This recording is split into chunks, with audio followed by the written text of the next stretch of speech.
ko te riki, te kēmu, ngā rā o mua, ko te futupolo, ko te rugby tērā. Ngani paitone, kia tāmai ngā kura e rua ki konei tohe pakangai, ki te mai a hea te aha. Reira, kapa he hariku ana.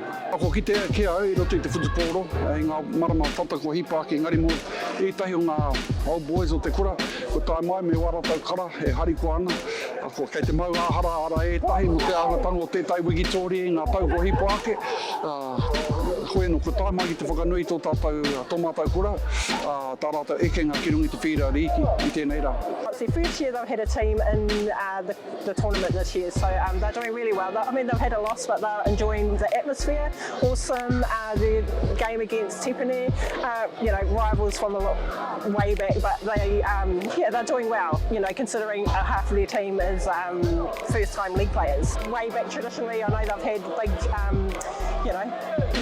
big battles on the field, but Tipene's back and Hato Paora's just having their first year in league, so they're doing well, I think.